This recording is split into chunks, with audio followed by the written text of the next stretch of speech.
La société Falto vient d'obtenir son accréditation de l'organisme d'autoréglementation du courtage immobilier au Québec pour des solutions de gestion électronique de documents. Alors, pour mieux comprendre, je suis en compagnie de M. Jean-Sébastien Dufault. Bonjour, M. Dufault. Bonjour, vous allez bien? Expliquez-nous, oui, mais expliquez-nous ce que vous faites et ce que signifie cette accréditation pour vous. Absolument, avec plaisir. En fait, notre mission chez Falto, c'est d'optimiser les processus du courtage immobilier au Québec à travers une plateforme web qui est simple d'utilisation, toujours à la base, mais qui, depuis tout récemment, en fait, l'organisme d'autoréglementation du courtage permet la gestion électronique de la documentation, qu'on appelle couramment l'AGED. Oui. Donc, éliminer les documents originaux pour, dorénavant, s'en aller vers la documentation qui est électronique, tenue sur du support PDF qu'on connaît bien. Mais qu'est-ce que l'accréditation change? Pourquoi ça prenait une accréditation, dans le fond? De cette façon-là, vous devenez la référence dans le courtage immobilier? En fait, oui, l'accréditation était très importante pour nous parce que l'OASIC agit, c'est l'organisme, donc c'est le père, en fait, de l'ensemble du courtage immobilier au Québec.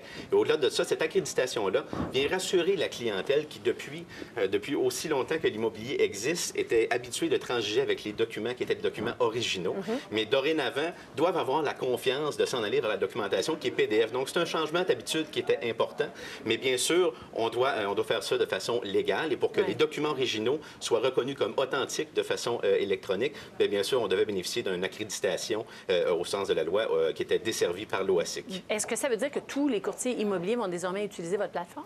En fait, non. Ce n'est pas, les courtiers ne sont pas forcés à s'en aller vers la gestion électronique de la documentation. C'est réellement une option qu'ils ont maintenant de pouvoir passer, mais les options qui vont amener aussi beaucoup de bénéfices à la mobilité.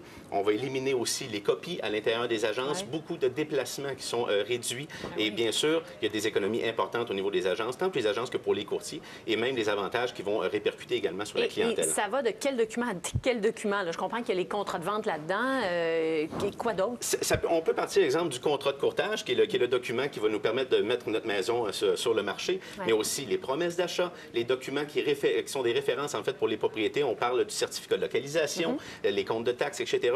L'ensemble d'un dossier complet qui était tenu à l'intérieur d'un bureau va pour dorénavant être complètement numérisé. Mais c'est surprenant que ça n'existait pas déjà. En fait, ça n'ait pas déjà été accrédité, ce genre de gestion-là informatique? C'est quelque chose qui était prévu depuis longtemps. Et bien sûr, l'OASIC est une des organismes... En fait, le Québec est l'endroit présentement en Amérique du Nord qui est probablement le plus réglementé au niveau de l'immobilier.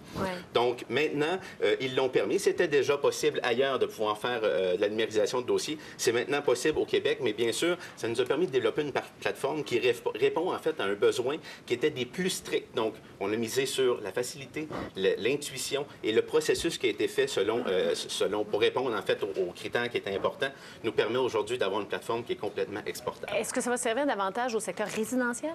Absolument. Tant résidentiel que commercial. Quand on parle d'immobilier, toutes les agences qui font de la gestion documentaire pourront bénéficier justement d'un service comme Falto. Là, vous comptez combien d'employés? Aujourd'hui, on parle d'une quinzaine d'employés, plusieurs autres consultants spécialistes qui travaillent avec nous pour nous aider à maintenir la bonne qualité de notre service. Ça va vous donner un élan, cette accréditation. Vous comptez croître rapidement avec ça? Absolument. L'accréditation date du 9 février, donc c'est tout récent pour nous. Mais déjà, depuis l'accréditation, au-delà du partenariat qu'on avait avec une autre entreprise, BMDL, on a déjà vu une importante augmentation de la demande au niveau de notre service à travers le Québec. Bien, Monsieur Dufault, je vous remercie beaucoup d'avoir été là. Merci beaucoup. Au revoir. Bonne journée. Jean-Sébastien Dufault, donc de la société Falto.